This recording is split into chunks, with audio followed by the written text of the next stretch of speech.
to Republic Football. I'm Carl. With me as always is Dave, and the Premier League is over. Yay! Very not great ending to the Premier League really, because there was only one thing to fight for, was the top four, and that just went as we all expected. City won, Liverpool won, Arsenal didn't have a hope. Well, kind of, yeah. For a small second, it looked like the relegation battle was going to be phenomenal. It even got down to game 36, where if Hull won their next game, they forced Burnley and Palace into needing to win, or even just not to lose. At least gave them some spice to the relegation battle, but Hull lost and went down. Well, when it came to it, I said this early in the season that you would need 35, 36 points to stay up. In the end, Hull were 18th and they had 34 points. Well, so we spoke about it when Marco Silva got appointed as well. We were saying how stupid a decision it was because he's no Premier League experience, and yet Marco Silva did phenomenal since he came in with a very bad team, but his lack of Premier League experience brought them down. I remember saying on that show when we were talking about it that it was, from his perspective, it seemed like a very risky decision because they looked like they were dead in the water at that stage. Now, he did very well, he got some great results against big teams and everything, but really it was the teams down around them that they needed to beat. Beating the teams, you know, in the top four. Yeah. That's great and it's fantastic for them, but you know, if they'd beaten Swansea, if they'd beaten Palace, if they'd beaten Burnley, they might have stayed up.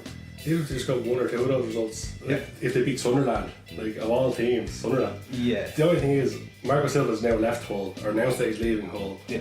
I have no problem seeing him pick up another Premier League job. I think he could easily slip. Yeah, I'd say he'll be in demand. Watford are looking for a manager. I would put him kind of high on their list. I'd take him over the likes of Roy Hodgson and Pardew as being able to do their jobs. The problem with that is, I mean, it's the same people again and again, and you kind of know at some point what's going to happen with these managers. Yeah. Like Roy Hodgson, I don't think anyone would get excited if he was appointed manager at their club. Alan Pardew, if he goes to Watford, I just can't see it, to be honest, happening. Yeah. Unless he's desperate for a job. You know, he's getting a lot of media work, so maybe he's just going to hold out for another bigger club. The season's just ended, and then we've already got Leicester needing a new manager, Watford needing a new manager, Palace and Hull all needing new managers. But I wouldn't be surprised if there's a few others over next week who... There's talk that Claude Puel might be leaving as well. Yeah. Apparently Mark Hughes is under pressure. Mark Hughes, I think they'll probably give him another season because, you know, I mean, he's still doing a good job there. They finished 9th 3 seasons in a row, I think, and then this season they finished 14th. But the thing with Stoke is, and honestly, teams have to look at it realistically. You're still in the Premier League. You've no danger of going down. Be happy with that. You're not going to be challenging for the title. You're not going to be challenging for top four. So be happy that you're still in the league and you've no problems with relegation. 3 teams went down: Sunderland, Middlesbrough, Hull. Do you think any of them are going to bounce right back up? No.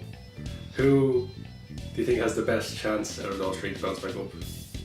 I think Sunderland have the best chance of getting relegated again, because they have a shocking team and they're losing their best player by far. Well, they have got rid of David Moyes now, so they have a chance. Yeah, that was a big problem. Depending on who they get in, because you know they made some dodgy decisions. There seems to be a new manager of Sunderland every 6 months. The problem is they have owners who don't give about the club. Yeah. So I think what happened was the owner bought the club expecting to make a load of money out of it, but then they realised, oh, we can't even sell out our home games, so it's not going to make a lot of money.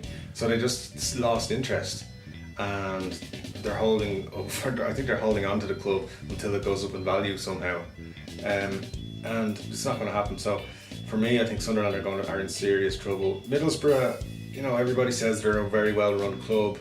They've a lot of the same players who did really well for them in the Championship season before the one just gone.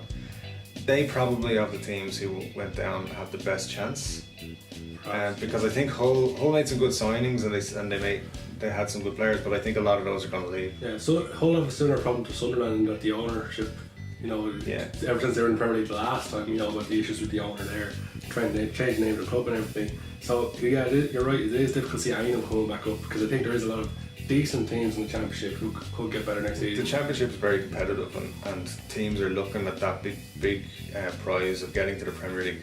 One season in the Premier League completely changes a football club from the Championship into a contender. You know, it turns them into a rich club in the Championship because they get the parachute payments and all that to get relegated. So if you look at, say, Burnley, a few years ago they were up in the Premier League, they got relegated, they stayed with Sean Dyche, he brought them back up, and now, they look like an established Premier League team this season. The gap between 17th and 9th there's a surprising it's surprising how small the gap is between those teams. 6 points. 6 points between 9th and 17th. So really, any of those teams, given just a couple of different results, could have been in serious trouble. It's actually 8 places 46 as well. Yeah. So any of those teams, are you surprised any of those teams did that badly? I guess. Depends how you look at it. Some teams like West Brom, for example, they finished 10th. Yeah.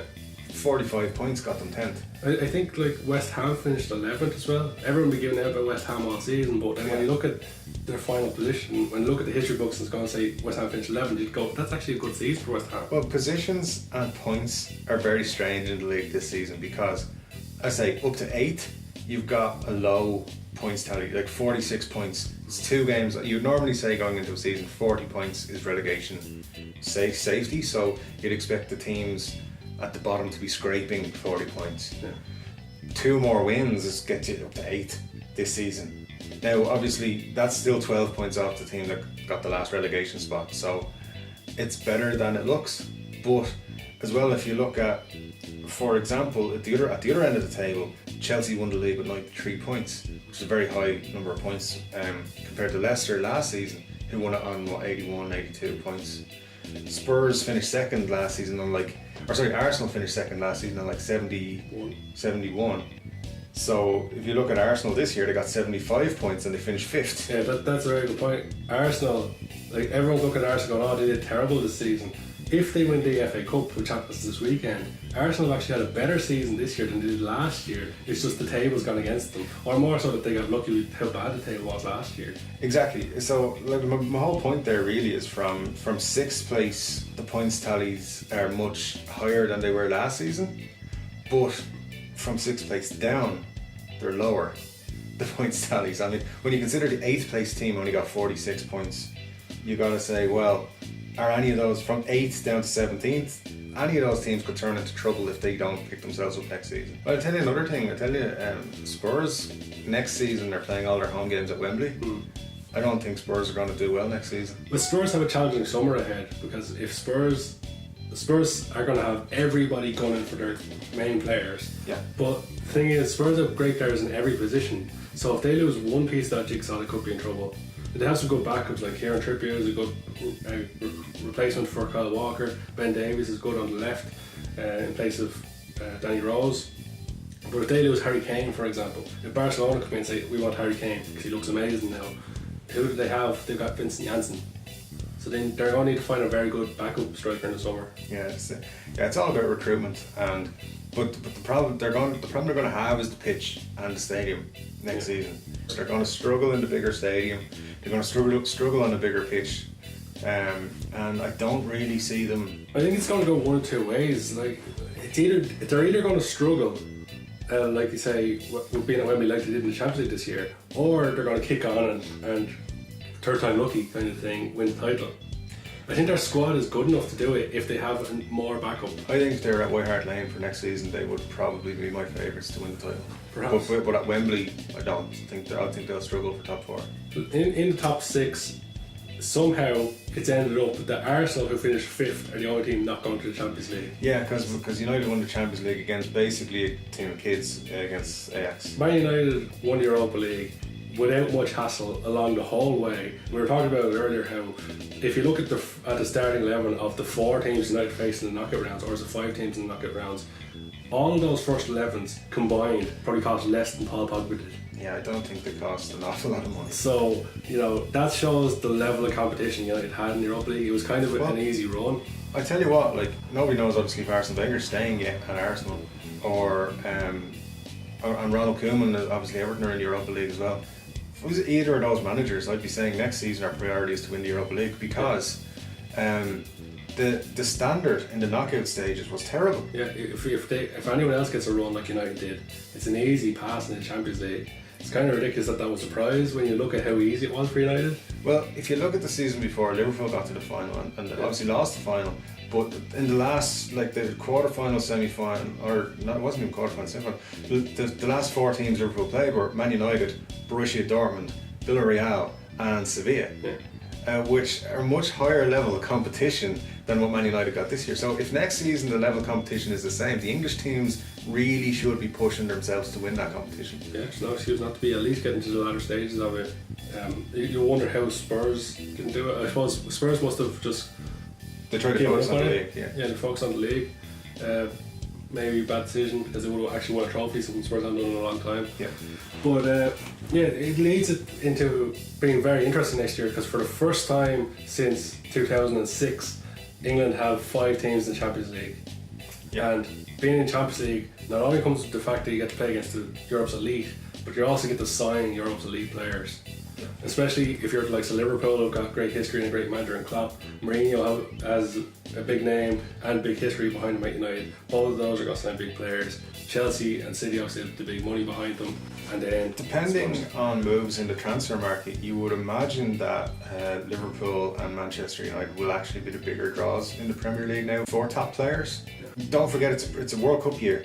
This is a World Cup season, so players are going to want to move to get regular first team football. So it's not unlikely that top players from Spain or Bundesliga or even Italy will want to move to teams in the Premier League, and you could see some shock signings. It'll be interesting to see if Chelsea are as dominant next season, if they can go on a big run like because towards the end of the season, maybe it's because they were starting to wrap it up, but towards the end of the season teams were starting to figure them out a little bit. So maybe, and of course there's always the case that Conte might not be there next year because apparently Inter are throwing huge money on him. Well, I think he's going to stay, but I think what's going to happen is Chelsea next season are going to have a lot more in terms of injuries. They're going to struggle with game time a little bit. I think Liverpool are going to struggle with game time a little bit because they've held so many more games. Back in Europe, But what's going to happen is if they can bring in the right players, I think Chelsea, in order to fill out their squad enough to challenge or to be at the top again, they need 5 or 6 players for a squad rotation basis. Plus they need to not lose Hazard. Yeah, obviously, yeah. Like, he's probably the best player in the league when he's on form. Yeah. He's a great player. There's also talk that Fabregas could be heading out the door. They're at Chelsea, and you got to say when he's on form, he's a phenomenal player as well. He's a wonderful passer of the ball, creates great opportunities. But I think basically you're looking at this year's top 6 will be next year's top 6, but they'll move around positions. So next season, who do you think is going to be in top 4? Who do you think is going to miss out on top 4? Obviously it's tough to predict because the summer signings haven't happened. That's going to completely change what we think, and we'll review it at the start of next season. Yeah. But basically, I think Spurs drop out of the top 4. Ooh. And I think Man United scrape into it. I do think United will get there, but the thing about United is they're being linked to it, as you say, James Rodriguez and Griezmann. Great signs if you can get them, but that's not where United's problem is. Their problem isn't going forward; it's defending. When your centre backs are Chris Smalling and Phil Jones, you know you have a problem. Well, so they need to sort that out in the summer. Yeah, but I mean at the same time, they're losing Ibrahimovic. He's probably not going to be at the club next season. And they don't have. I'm sorry to all the Man United fans, but Rashford and Lingard and that fella who scored on the last day of the season, they're not top class strikers. No. And Martial's not going to do it either. If they sign Griezmann, you can probably count them for 15 goals. You're taking out 28-30 goals of the season when you're losing Ibrahimovic. So they need to sign a top striker. They do need, at least, in my opinion, at least one top centre back. I'd be surprised if Martial was still at United next season because I think he'll number one, he obviously wasn't happy at the start of the season and took the number off him. Yeah. Number two, he wants to go play week in, week out as the main striker for the team, especially heading into a World Cup year when he wants to be in that France team. Yeah, you gotta remember that team. Players who are like important subs or whatever, like at the moment, they're looking at their next 12 months and saying, well, in 12 months' time, I want to be finished the season and looking at the World Cup. But don't forget, the next season, Man United have Adnan Januzaj back from Sunderland as well. Yes, that is correct. They should also bring back McKay. There you go. Top 4, I do think United will get top 4. I think Liverpool will be stronger again with Klopp and a full transfer window with Champions League. And then It's difficult to see Arsenal getting back into it next year. Yeah. Because you have to think Alexis Sanchez and Ozil are looking at that going, we don't want to be out of the Champions League next year. Yeah. So if they lose two of them and they don't have Champions League, it's going to be very difficult to replace them. I reckon Sanchez is going to Bayern Munich. There's too much talk about it for not to be. There's talk that City and Chelsea are both looking at him, and even Liverpool might be looking at casting an eye towards him as well. It'll be very interesting considering the whole Suarez stuff a few years ago. I also think that City could struggle next season because Pep hasn't adapted to the league, and although they finished strong in the league, I think it's more a case that not that Pep is stronger in the Premier League, it's more that more teams have figured out Pep. Yeah, I think you're right there. I think I actually like my prediction for next season would include Man City staying third, like being third again next season. But I think what's going to happen is they're going to spend a bundle of money. They're going to spend loads and loads of money getting in players over the summer, and they're going to have the same problem next season.